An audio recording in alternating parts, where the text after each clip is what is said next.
Mesdames et messieurs, ravi de vous retrouver pour ce journal de 22 heures au sommaire de l'actualité. Sous la présidence du chef de l'État et chef du gouvernement Ismaël Omar Guelleh, s'est tenue aujourd'hui la deuxième séance du Conseil des ministres de la nouvelle année 2019.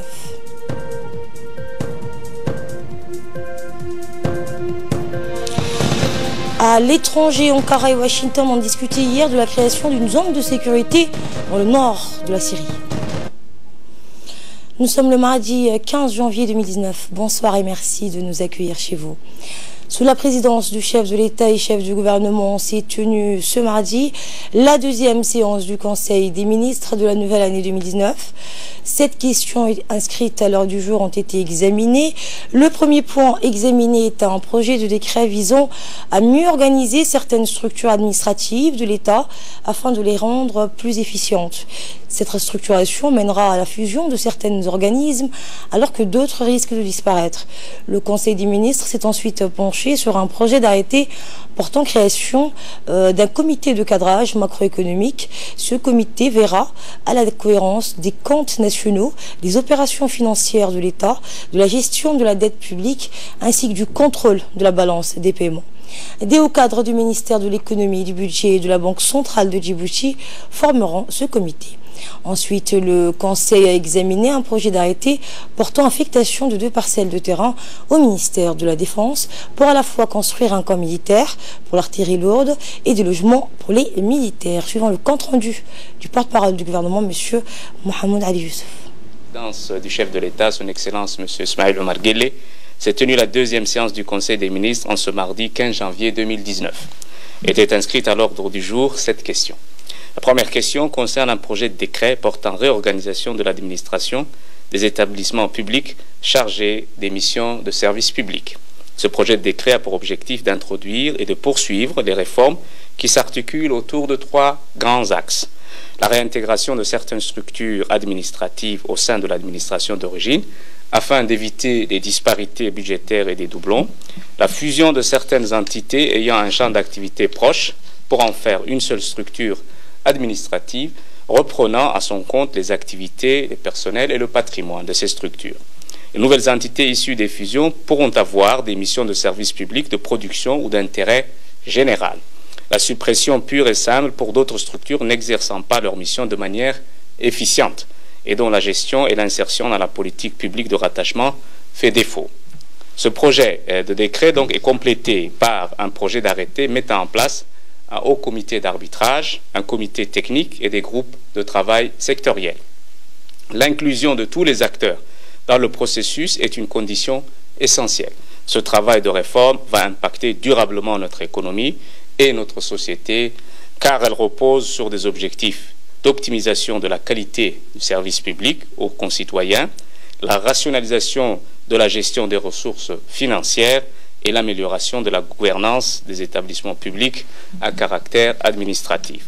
La deuxième question concerne un projet d'arrêté portant création du comité de cadrage macroéconomique. Ce comité de cadrage macroéconomique est chargé de suivre l'évolution des agrégats macroéconomiques ainsi que les perspectives dans le court et moyen terme. Il veillera à la cohérence des comptes nationaux, des opérations financières de l'État, la situation du service de la dette publique ainsi que la balance des paiements. Le comité est composé de hauts responsables issus des départements de l'économie, du budget et de la Banque centrale. La création de ce comité s'inscrit dans le cadre d'une meilleure appréciation et suivi de nos grands agrégats macroéconomiques et permettra de prendre les mesures nécessaires pour orienter notre politique économique conformément à la vision de développement de notre pays. La troisième question est relative à un projet d'arrêté portant affectation de parcelles de terrain au profit du ministère de la Défense. Il s'agit de 3 parcelles situées à Balbala Sud et au-delà de l'Oued à Gadere et d'une superficie de 175 hectares. Des logements seront construits en faveur de l'armée nationale sur une partie de cette parcelle de 89 hectares et demi et 86 hectares sont destinés à l'installation de l'artillerie lourde. Le quatrième point a porté justement sur une licence à octroyer à la société de développement énergétique appelée WECO. Les conditions d'exercer cette exploitation ont été fixé. Le Conseil des ministres a procédé ensuite à la nomination des hauts cadres de l'éducation nationale à des postes de responsabilité. Ainsi, Mme Mouna Ismaël Abdou a été nommée inspectrice générale de l'éducation nationale, alors que M. Mohamed Ali Abdallah, Mohamed Abdi Guedi, Mohamed Moussa Yabé ont été nommés conseillers techniques du ministre de l'Éducation nationale. Enfin, une unité de la gendarmerie nationale a été mise sur pied pour assurer la sécurité du transport ferroviaire. Réécoutons le ministre des Affaires étrangères, également porte-parole du gouvernement. La question concerne un projet de décret définissant les conditions d'exploitation de projets de développement énergétique par la société WECO. La société WECO se propose de produire à ses frais de l'électricité à partir de courants marins et de l'exploitation de différences des températures marines ou de toute autre manière innovante dans les milieux marins. Afin de permettre à la société WECO de mettre en place les études et la réalisation des projets de la société, les zones et les modalités d'exploitation des conditions préalables à la mise en place des financements privés donc seront mises en œuvre. La cinquième question concerne un projet de décret portant nomination d'une inspectrice générale au ministère de l'Éducation nationale. Madame Mouna Ismaël Abdou est nommée inspectrice générale de l'Éducation nationale. La sixième question est relative à un projet de décret portant nomination de conseillers techniques, toujours au même ministère de l'Éducation nationale. Messieurs Mohamed Ali Abdillahi et Monsieur Mohamed Abdi Guedi et Monsieur Mohamed Yabé sont nommés conseillers techniques du ministre de l'Éducation nationale. La huitième question concerne un projet de décret portant création de la gendarmerie des transports ferroviaires. Afin de renforcer la sécurité des installations ferroviaires et prévenir les actes de terrorisme et les actes de vandalisme perpétrés sur ces équipements, une brigade de transport ferroviaire est créée. Cette brigade ferroviaire est composée de gendarmes spécialisés dans le domaine de la surveillance et de la protection des infrastructures ferroviaires. Pour accomplir ces missions, la compagnie sera équipée de matériel de surveillance. Cette compagnie, un effectif de 100 gendarmes, aura un commandement qui sera installé à Nagal. Ismaël Omar Guelleh a reçu cet après-midi à la présidence l'ancien président nigérian Olusegun Obasanjo. L'ancien président nigérian est également président du conseil consultatif de la foire commerciale intra-africaine. Il mène des consultations régulières en Afrique pour accélérer la ratification rapide de l'accord de libre-échange continental africain pour la mise en œuvre des politiques pour faciliter le commerce interafricain. La rencontre entre le président de la République et l'ancien président a permis une large consultation sur les problèmes de sécurité et de paix dans les différentes régions et notamment en Afrique de l'Est. Une forte délégation d'investisseurs d'une société internationale basée dans les 5 continents accompagne l'ancien président Olusegun Obasanjo. Ces investisseurs sont intéressés par la position stratégique de notre pays et projettent d'investir dans la nouvelle zone franche djiboutienne au PK13.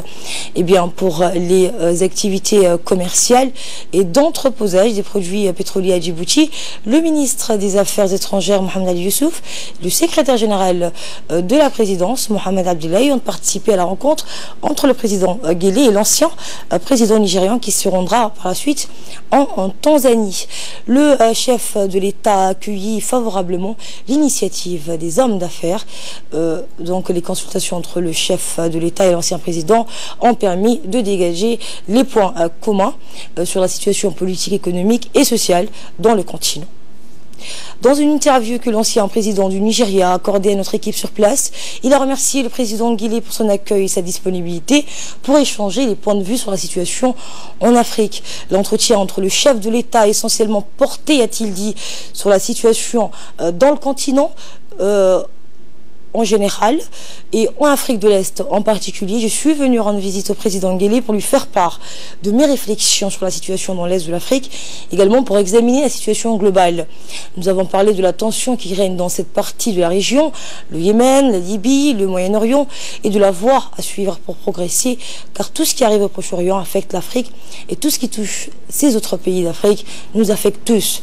Nous avons eu des discussions franches avant de conclure sur le fait que nous devons travailler avec acharnement. Prenons la parole à son tour. Le chef de la diplomatie djiboutienne, Mohamed Ali Youssouf, a précisé que cet entretien a permis de mener une large consultation sur les questions de paix et de sécurité, base donc de tout développement. Écoutons le chef de la diplomatie djiboutienne. L'ancien président nigérien, son Excellence M. Olusegun Obasanjo, a eu donc un entretien avec notre président. Le président Obasanjo était accompagné également d'investisseurs nigérians.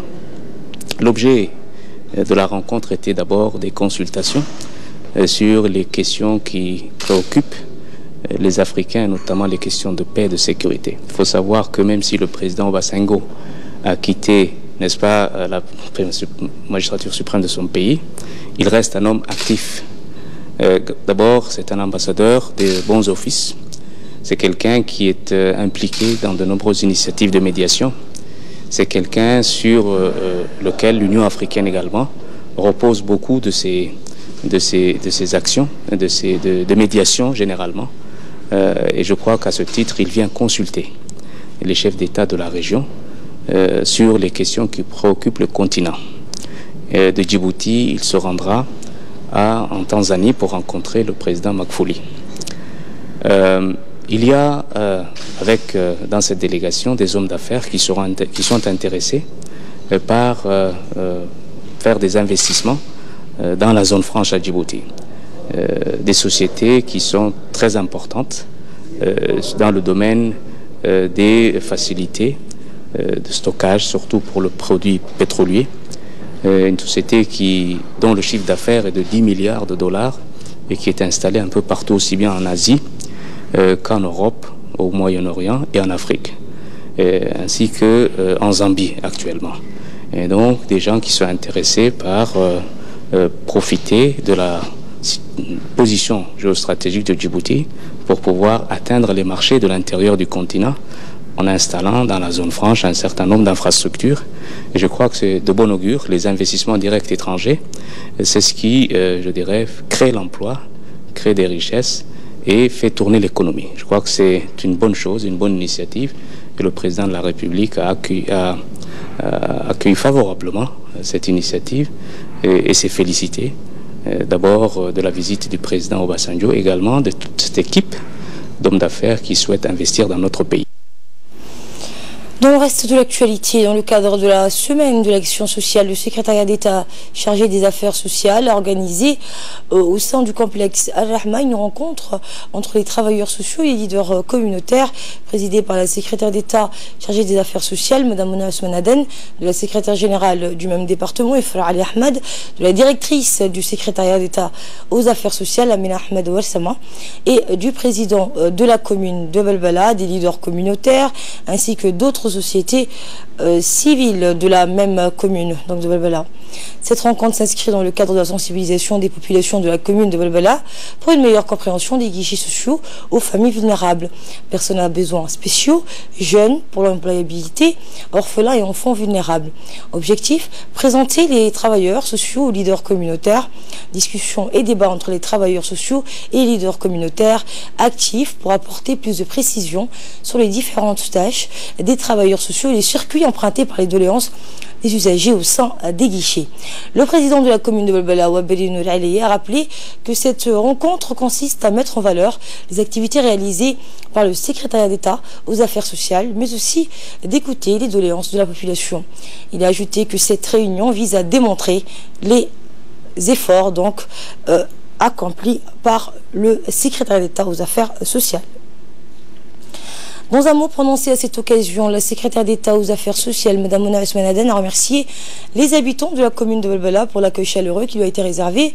Des guichets ont été ouverts à Teldi dans les arrondissements afin d'acquérir les doléances des populations pour venir en aide aux familles vulnérables et aux personnes à besoins spéciaux. Social toujours, les responsables du secrétariat d'État aux affaires sociales ont tenu aujourd'hui au Palais du Peuple une réunion de travail avec les jeunes du LIC, le lycée industriel et commercial, et des jeunes entrepreneurs portant sur l'économie sociale et solidaire. C'était donc au Palais du Peuple. Il est revenu à Madame la secrétaire générale du secrétariat d'État aux affaires sociales, Madame Ifrah Ali Ahmad, de présider cette réunion. Cette rencontre vise à fixer les prochaines étapes d'une stratégie devant renforcer d'une manière significative la protection sociale dans le pays, aider les populations vulnérables, réduire l'impact de la pauvreté et sortir le plus grand nombre de jeunes de la précarité et du chômage.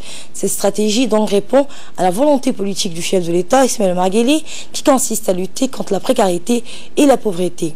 Un bilan des efforts entrepris au cours de l'année écoulée a été tiré. Ces efforts ont été concluants et ont donné des résultats positifs. La stratégie menée vise à ne laisser personne au bord du chemin. Les différentes parties prenantes ont discuté de toutes les options visant à parvenir aux objectifs recherchés. Ils ont également examiné la question du financement des programmes établis ou envisagés. Écoutons donc les propos tenus par Mme Mouna Ousmane Aden, la secrétaire d'État aux affaires sociales. On est devant vous pour justement partager avec vous, la Semaine nationale de l'action sociale. C'est une semaine que nous avons l'habitude de communiquer tout ce que nous faisons au sein de ce département, en évoquant un peu les différents défis ou les perspectives et les orientations par rapport à nos cibles, par rapport à la stratégie. En ayant la participation de tous, on peut tous ensemble améliorer notre condition de vie, notre condition socio-économique. La preuve, ces jeunes nous ont démontré. C'est donc les propos tenus par la secrétaire générale du département chargée aux affaires sociales. Et direction Abu Dhabi, où le ministre de l'Énergie, chargé des ressources naturelles, Younis Ali Guedji, est en visite de travail dans ce pays. Il participe aux travaux de l'Agence internationale des énergies renouvelables qui tient sa 9e assemblée générale. Le ministre et sa délégation ont été rejoints par notre ambassadeur aux Émirats arabes unis et plusieurs de ses assistants. Cette 9e session a été marquée par la désignation d'un nouveau directeur général de l'agence, et c'est finalement l'Italien Francisco Lacamera qui a été élu au poste du directeur général de l'institution. Un vote direct ayant eu lieu où les représentants de l'ensemble des pays membres se sont prononcés. Le ministre djiboutien de l'énergie et ses conseillers ont également pris part à différentes réunions pour promouvoir le potentiel énergétique renouvelable de notre pays. Retour à Djibouti, les délégués du mécanisme africain d'évaluation par les pairs, le MAEP, poursuivent leur consultation sur la question de la bonne gouvernance et la décentralisation fiscale. Ces représentants de l'Union africaine mandatés par les chefs d'État ont rencontré hier la représentante du PNUD à Djibouti, Barbara Menzi. Les agences des Nations Unies dans le PNUD coordonnent les activités et ont pour principale mission d'accompagner la République de Djibouti. Et comme vous le voyez à l'image, la maire de la ville de Djibouti, Mme Fatouma Ousmane, a souligné ils ont été reçus par la maire de la capitale, Mme Fatouma Ousmane. Les discussions ont porté sur la décentralisation et les réformes menées en la matière, ce qui favorisera une meilleure gestion des affaires publiques et une gestion de proximité. Mobiliser et gérer les ressources financières constituent dès lors des piliers de l'action des collectivités locales. Écoutez le secrétaire national du MAEP à Djibouti, Abdulkarim Adencher, qui nous a accordé une interview.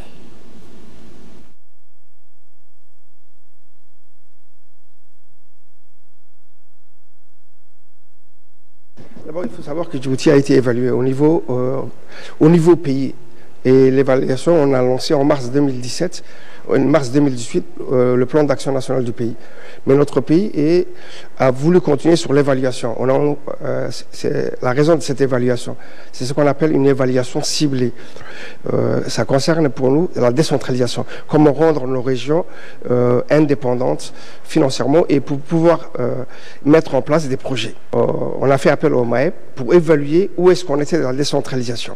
Mais le gouvernement n'a pas attendu l'arrivée de cette mission. Au niveau du ministère du Budget, en 2017, ils ont déjà mis en place ce qu'on appelle l'impôt foncier. Ils ont permis aux régions de récolter eux-mêmes les impôts fonciers.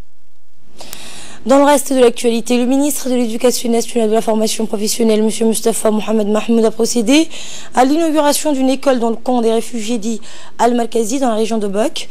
La cérémonie d'inauguration a vu la participation du président de la Fondation Éducation Relief, Al-Cheikh Mansour Ben Moussala, le secrétaire exécutif de l'ONARS, Hussein Hassan, et des représentants du Haut Commissariat des Nations Unies pour les réfugiés à Djibouti. Cette école est entièrement dédiée aux enfants des réfugiés yéménites. Elle doit leur permettre de bénéficier d'un enseignement de qualité au même titre que les enfants djiboutiens. Le ministre de l'Éducation nationale a invité spécialement le président de la Fondation Éducation Relief, qui soutient et plaide à travers le monde l'urgence de promouvoir une éducation équilibrée et inclusive pour tous afin de faire face aux défis de notre époque. Pour rappel, le ministère de l'Éducation nationale s'est engagé dans le cadre de la déclaration de Djibouti avec l'ensemble des pays de l'IGAD à offrir une éducation de qualité et inclusive aux enfants des réfugiés. Par ailleurs, les enfants de Moulhulé, Dadatou et d'Ilisola disposeront bientôt des écoles construites à proximité de leur lieu d'habitation, ces villages étant éloignés de Bocville et leur enclavement avait constitué jusque-là un délicat problème pour la création d'une structure scolaire et l'envoi d'enseignants. C'est désormais chose faite après la réhabilitation des pistes et de voies de circulation. Un mot en sport cette fois, sous l'égide du secrétaire d'État à la jeunesse et au sport, Hassan Mohamed Kamil. La Fédération djiboutienne de football a procédé dimanche à la remise d'un don de matériel pour les équipes de la Ligue régionale du football et la jeunesse des régions de Boc.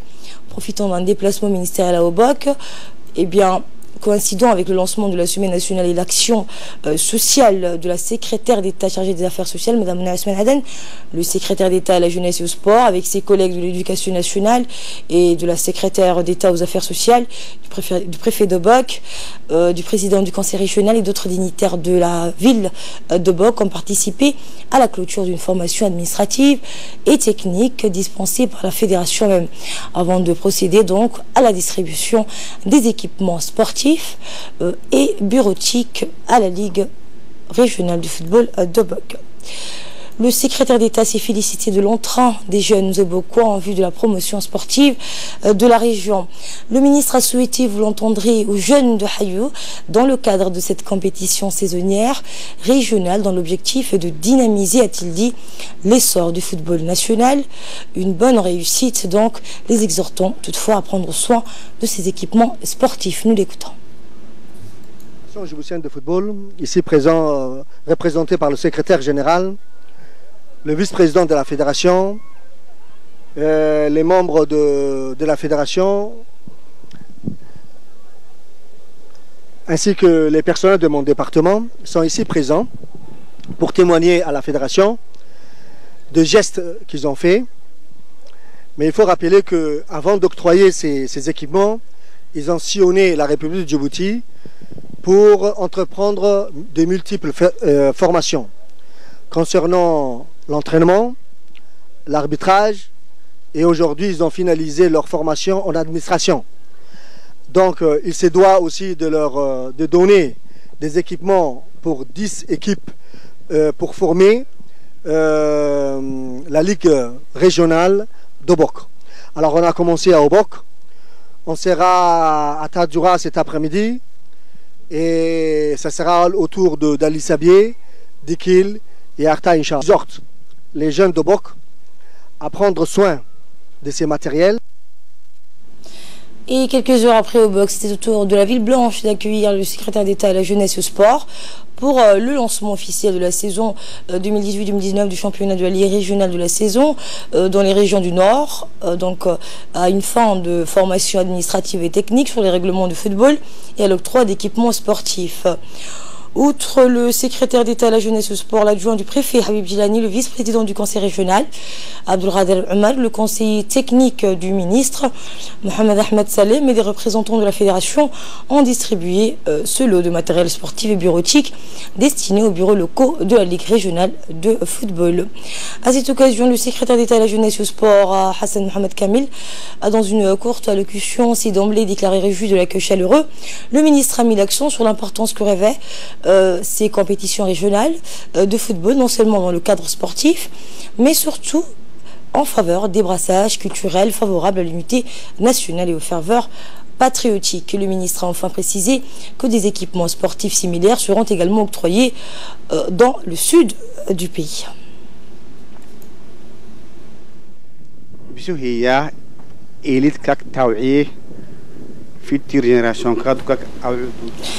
Dans le reste de l'actualité, la maire de Djibouti-Ville a lancé samedi dernier un programme ambitieux des plantations d'arbres en milieu urbain à l'avenue Hassan Bouled Abtiden.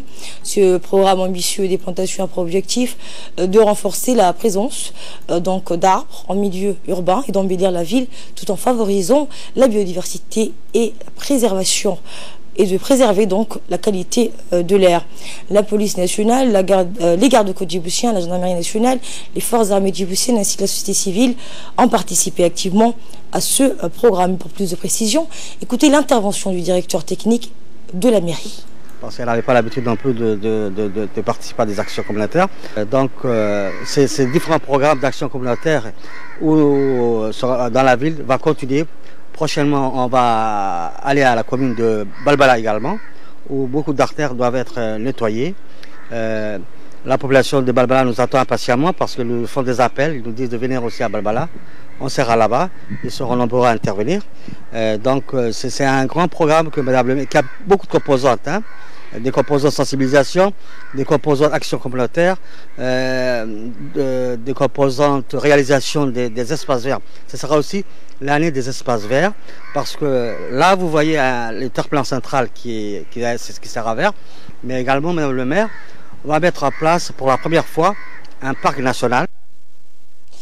Et enfin, pour clore l'actualité nationale, dans le cadre des saisies de produits illicites, des opérations de grande envergure ont été menées conjointement par la police nationale et les forces armées djiboutiennes.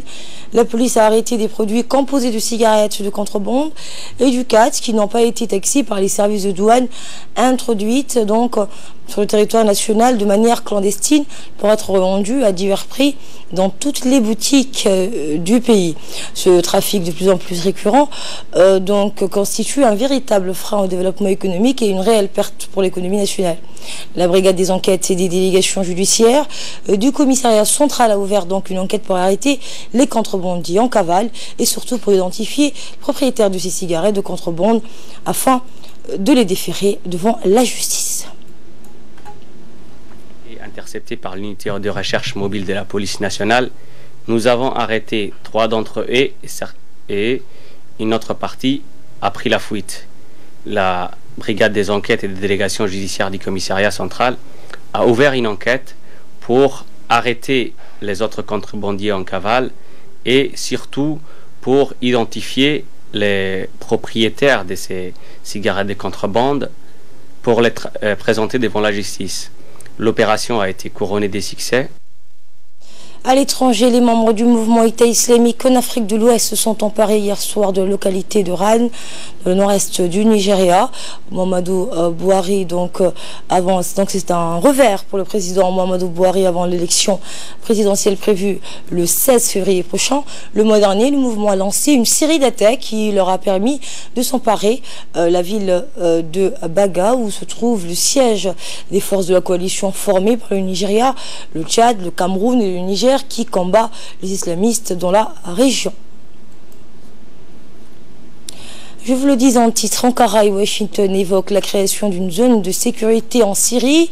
Les deux pays donc ont discuté hier de la création d'une zone de sécurité dans le nord de la Syrie après un nouvel épisode de tension à propos du sort des milices kurdes. Le président américain Donald Trump a menacé dimanche de dévaster la Turquie économiquement si elle attaque les Kurdes, alors qu'Ankara menace depuis plusieurs semaines de déclencher une nouvelle offensive contre les unités de protection du peuple. Un groupe armé kurde considéré comme terroriste par Ankara mais appuyé par Washington dans la lutte contre l'organisation État islamique. Ankara a assuré donc hier ne pas être intimidé par de telles menaces et que la Turquie continuerait de combattre les IPG. Donald Trump et son homologue turc Recep Tayyip Erdogan se sont ensuite entretenus au téléphone hier soir et ont alors donc abordé l'idée de la création d'une zone de sécurité nettoyée du terrorisme dans le nord du pays. C'est selon un communiqué de la présidence turque. Fin de ce journal. Merci à vous de l'avoir suivi. Merci à la régie. Très bonne suite de programme sur Télé Djibouti.